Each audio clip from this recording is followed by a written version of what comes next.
번째 주제는 저희 이혼 전에 배우자가 몰래 빼돌리는 재산인데요. 이혼은 재산을 분할을 하게 되는데 이제 재산 분할을 내가 얻어와야 되는 경우, 재산 분할을 공격적으로 주장을 해야 되는 입장이 있고 또 재산 분할을 방어를 해야 되는 경우가 있을 것 같아요. 내가 재산 분할을 공격적으로 주장을 해야 되는 입장에서는 빼돌리는 재산을 찾아야 되는 거고, 근데 내가 좀 방어를 해야 되는 입장에서는 재산을 빼돌려야 되는 경우도 있잖아요. 그렇죠. 그러면 두 가지 케이스를 모두 진행을 하시는지 궁금해요. 재산 분할을 받으셔야 되는 입장은 주로 원고의 입장이 되시고, 또 방어를 하셔야 되는 입장은 피고의 입장이 되셔서 저희가 원고 입장을 맡게 될 때도 있고 또 피고 입장에서 방어를 해야 되는 경우도 있습니다. 그러면 좀 합법적인 선 안에서 네. 실제로 좀 재산 분할을 방어를 하기 위해서 상대방도 알고 있는데 이 부분은 재산 분할에 포함이 될 수 없다, 그런 경우도 있고, 아니면 상대방이 인지하지 못하는데 어떻게 보면 우리 의뢰인의 재산인데 상대방이 이거를 알 수 없게 만드는 거죠. 그런 경우도 있나요? 사실 이제 이혼 재산 분할 앞두고 제일 많이 궁금해 하시는 거의 고전적인 질문이 이 예금 계좌에 아니면 뭐 내 코인 지갑에 얼마가 있다, 이걸 좀 상대방 모르게 빼돌릴 수 있냐라는 질문을 좀 많이 하세요. 근데 저희가 일반적으로 재산분할 소송에서는 서로 금융거래를 뒤져서 이제 통장 내역을 확인을 하게 되는데, 그 통장이 소송을 제기하는 시점으로부터 역산해서 3년치까지가 이제 공적으로 추적이 가능한 범위이거든요. 그렇기 때문에 사실 이혼 소송을 앞두고 뭐 한 달 전 또는 6개월 전에 어떤 재산, 내 계좌에 있는 뭐 1억을 빼돌려서 뭐 현금화 하신다든가, 아니면 내 계좌에 있는 거를 친인척의 계좌로 보낸다든가, 이런 부분들은 재판부에 쉽게 발각이 될 수 있고 굉장히 좀 들키기 쉬운 방법이어서 저희가 권고를 해드리지는 않습니다. 근데 예를 들어서 어떤 분이 지금 이혼 소송을 준비를 하시는데 4년 뒤에 소송을 접수를 하신다라고 하면 3년치 계좌를 털어서 보통 보니까요, 그 앞에 있는 거에서 운이 좋아서 3년치의 범위에서 벗어난다 라고 해서 굉장히 미리 뭔가를 조금 현금화 하신다라고 하면 그거는 운이 좋게 3년치의 범위에 들어가지 않으면은 은닉이 가능할 수도 있습니다. 그러면 내가 만약에 네. 막연하게 이혼을 고민을 하고 있는 입장이다, 실제로 내가 이혼을 하게 되는 게 3년 이후일 수도 있잖아요. 네. 네. 그럼 어떻게 보면 지금 내가 좀 세팅을 해두면은 방어를 할 수도 있는 거네요. 네, 그렇게 티나지 않게 어떤 자금의 선에서 미리 준비를 한다면 3년치 금융계좌를 추적하는 범위에 벗어난 것은 들키지 않을 확률이 좀 있습니다. 근데 사실은 그렇게까지 또 대비를 하시는 분들이 많지 않기 때문에 이거는 사실 뭐 모든 경우에 해당하는 범위는 아닌 것 같고요. 또 예전에는 뭐 저희가 코인이 초기에는 이게 또 해외 거래소 같은 게 추적 안 되는 경우에는 또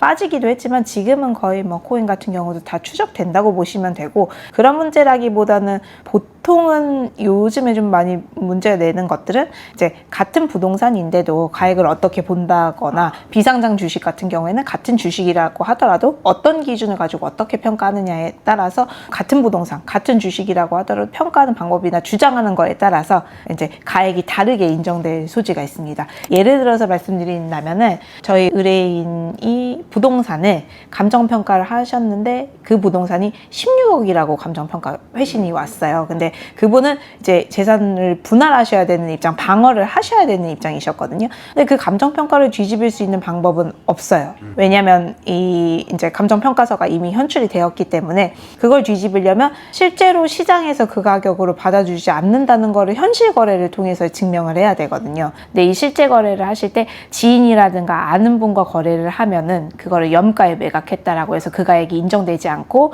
부동산 중개법인이나 공인중개사님 통해서 거래를 하시는데, 그 과정에서 내가 이 가액을 객관적으로 내놨는데 안 돼서 점점 내려진 근거를 두시고 그렇게 하고 공인중개사를 통해서 거래를 하시면 실제 거래도 이제 그것보다 낮은 가격이 예를 들어서 12억에 했다. 그리고 그거에 따라서 양도세도 냈고 공인중개사 통한 거래였고 제3자여서 거래 가액도 다 정산이 됐다라고 하면은 그 가액으로 인정된 케이스가 있습니다. 같은 대상도 어떻게 이거를 이제 가액을 객관적으로 산정을 하느냐, 좀 더 높게 받을 수 있는 방법도 있고 낮게 해석을 할 수 있는 그런 방법들도 있습니다. 그러면 약간 그렇게 감정평가 가액을 어떻게 보면 우리 의뢰인에게 유리하게 전략을 세울 수도 있는 거예요, 우리가? 그렇게 전략을 세워볼 수도 있는데, 일단 법원의 부동산 감정평가를 받을 때 시세라는 거를 주위에 보거든요. 근데 그 시세도 기준 사례를 어떤 걸로 보느냐, 또 기대이율이나 평가사님이 몇 가지 평가하시는 요소들이 있으세요. 그러니까 그 요소에서 잘 감정평가를 받기 위해서 어떤 케이스의 경우에는 저희가 사설 감정평가를 미리 받아서 저희가 원하는 플러스치나 마이너스치를 반영을 해둔 거를 가지고 법원을 통해서 다시 공적인 감정평가를 들어가는 경우도 있습니다. 그러면 이제 그 감정평가 대상이 되는 게 부동산이랑 네, 그러니까 상장 주식은 아니고 그쵸. 비상장 주식에 해당이 될 텐데 비상장 주식이면 약간 법인 대표 부부겠네요. 그쵸. 법인의 주식을 소유하고 있는 법인 예, 대표 그런 부부, 경우입니다. 약간 좀 예, 규모가 있는 법인 대표 부부나 네. 자산가 분들은 이제 이혼을 고민을 할 때 좀 그런 대응을 할 수 있는 변호인단을 꾸리기 위해서 좀 노력을 하시겠네요. 맞습니다. 예. 특히 뭐 부동산 감정 평가야 많이들 흔한 방법이지만 비상장 주식 감정 평가는 또 특수한 부분이기 때문에 그 대응을 감정 평가 대응을 잘 하시는 게 굉장히 중요합니다. 변호사님도 그런 대응을 해본 경험이 있으신가요? 그렇죠. 저희가 비상장 주식에 대한 감정 평가는 많이 진행을 했어요. 그리고 또 다른 펌에서 하시던 사건을 뭐 저희가 중간에 이어받아서 하거나 대리인 변경되면서 하게 되는 경우들도 있는데 감정평가 수치가 굉장히 안 좋게 나와 있는데 거기서 뭔가 이제 저희가 보완적 요소를 가지고 추가 감정평가해서 그 가액에 대한 범위를 바꾸고 그렇게 하는 케이스가 많이 있습니다. 그게 이제 그러면은 네. 우리 법무법인이랑 좀 어떻게 파트너사라고 할 수 있는 평가법인이 있어서 가능했던. 근데 꼭 이제 뭐 파트너사가 있는 경우도 있고 없는 경우도 있지만 좀 이렇게 업무를 많이 하는 감정평가 법인이 있다라고 하면 거기 이제 요소되는 것들에 대해서 실무적인 방법 이제 대응을 많이 공유를 할 수가 있습니다. 그리고 좀 이제 어떻게 보면은 그 재판부에서 좀 이렇게 합리적으로 받아들일 수 있는 전략을 세워야 되는 게 중요한 거죠. 맞습니다. 그러려면 좀 네. 어떤 재판부가 배정이 되는지도 중요할 거고 네. 그런 재판부의 성향을 좀 이해하는 것도 중요할 것 같아요. 네. 그리고 재판부에서 변론기일을 지정해서 변론을 하거나 조정기일을 진행할 때 재판부에서 갖고 있는 중간중간 요소들에 대한 심증을 또 드러내시는 경우도 많이 있어요. 그래서 그런 요소들을 잘 캐치하고 변론의 방향에 빨리빨리 반영을 하는 것도 굉장히 중요한 요소입니다. 사실 소송이 처음부터 끝까지 답이 정해져 있을 수도 있지만 이제 정해져 있는 사실관계에서 어떤 전략을 갖고 있느냐에 따라서 생물처럼 굉장히 구도가 움직이는 경우가 굉장히 많이 있거든요. 예. 그럼 반대로 네. 내가 이제 찾아야 되는 입장에서는 일찍 오는 게 좋겠네요. 찾아야 되는 입장에서도 재산을 은닉하기 전에 네. 뭔가 조치하기 전에 빨리 오시는 게 좋죠. 만약에 그러니까 이혼을 막연하게 내가 고민을 하고 있거나 뭔가 상대방이 뭔가 약간 쎄한 거죠. 이 사람이 약간 딴 생각을 하고 있는 것 같은데 그럴 때 뭔가 좀 약간 이혼을 할 수도 있겠다라는 생각이 들 때 이런 영상을 찾아보게 되잖아요. 네. 그런 분들이 이제 이런 영상을 보게 될 것 같은데 근데 그것도 상대가 만약에 3년 전부터 세팅을 해놓고 있을 수도 모르는 거잖아요. 맞습니다. 일단은 어떤 곳에 배우자가 많이 은닉을 하게 될지 일단 대표적으로 현금 계산은 당연히 안 되겠죠? 현금이 진짜 어려운 부분 중에 하나인데요. 현금이라든지 현금성 재산, 예를 들어서 금 같은 것들, 예, 그런 부분들을 굉장히 많이 주장하시는 경우가 많은데 그런 자산을 예를 들어서 몇 월 며칠에 뭐 우리 집 금고에 뭐 금이 20돈이 있었다, 30돈이 있었다 라고 하고 현금성 자산 사진 찍어두고 그거에 대해서 상호 동의해서 그 재산은 누가 있는 걸로 인정한다 라고 하지 않는 한은 사실 재산분할 명세표에 넣기는 굉장히 어려운 부분이 있습니다. 그래서 이런 현금성 자산에 대해서 뭐 요즘에는 절도로 고소하고 이런 케이스들도 있는데 사실 그 현금성 자산을 한쪽이 부인하면 누가 가져갔는지는 증거는 없는 경우이거든요. 뽑아놓은 현금인 거죠? 그쵸. 이미 뽑아놓고 뭐 금처럼 이제 현금화 해놓은 자산들은 굉장히 추적이 어려운 부분들이 있어서 물론 이제 계좌에 있었다. 계좌에 어떤 돈이 있었는데 5천만 원을 갑자기 인출했다라고 하면 그건 은닉재산은 다 인정이 됩니다. 근데 애초에 현금화돼 있었던 자산들은 뭐 현금 매출이 있어서 사업장에서 현금으로 아예 처음부터 갖고 있었던 자산들이라고 하든가 그런 자산들은 입증하는데 굉장히 어려움이 있습니다. 반대로 또 뭐 저희가 최근에 진행했던 사건들 중에서는 반대로 우리 의뢰인께서 그렇게 현금성 자산을 매출을 만들어 놓으셔서 현금화하고 있었는데 그걸 부인해서 그대로 통과된 케이스도 있습니다. 가락시장이나 네. 이런 데서 오랫동안 일하신 분들이 현금부자라고 하잖아요. 네. 그러니까 추적이 안 되는 현금 네. 그런 거를 모시고 사는 분들도 있고 실제로 의뢰인분들 중에 그런 경우도 있군요.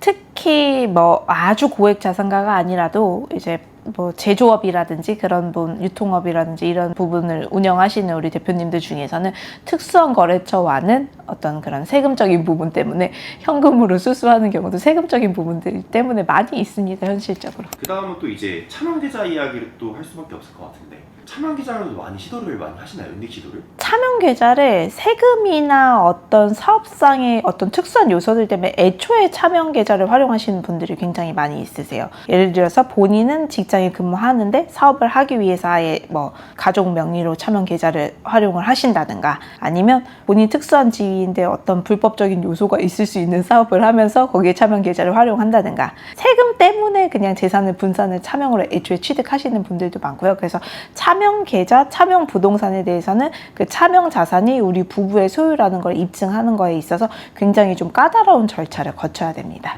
그래서 저희가 최근에도 차명 부동산에 대해서 그 부부가 부동산을 갖고 있기 때문에 다른 다주택을 이제 취득을 하면서 친정 가족들 자산, 뭐 장모님 명의도 활용을 하고, 그다음에 처형 명의, 처제 명의도 이렇게 활용을 한 케이스가 있었는데, 거기에 대해서 지금 저희가 차명 부동산으로 주장해서 남편분 입장에서 추적하는 사건이 있거든요. 그래서 거기서는 이 취득 자금을 누가 댔냐, 대출 이자를 누가 대고 대출금을 어떻게 실제로 융통을 했느냐, 이런 부분들 집중해서 가고 있고, 그런 실제 꼬리표를 통해서 이 부분 대출 이자나 뭐 재산세도 우리 부부가 냈다, 그리고 취득했을 때 자금도 우리 부부의 자산에서 나갔다, 이 부분을 통해서 저희가 차명 재산인 것을 입증하는 경우를 지금 거치고 있습니다. 그 재산을 취득했던 시기는 안 중요해요? 시기 중요해요. 시기도 이제 3년 전이냐? 아니요, 부동산은 사실 상관없어요. 계좌도 마찬가지고요. 근데 이게 부동산은 사실은 그나마 이제 꼬리표가 명확한 게 딱 그때 분양 당시라든지 매수 당시에 넣었던 시기를 특정할 수 있으니까 이걸 금방 추적할 수 있는데, 차명 계좌 같은 경우에는 조금 더 복잡하고 자금이 또 실제 차명 소유자랑 빌려준 분하고 혼용돼 있는 경우가 있어요. 그런 경우에는 좀 까다롭다고 보셔야 됩니다.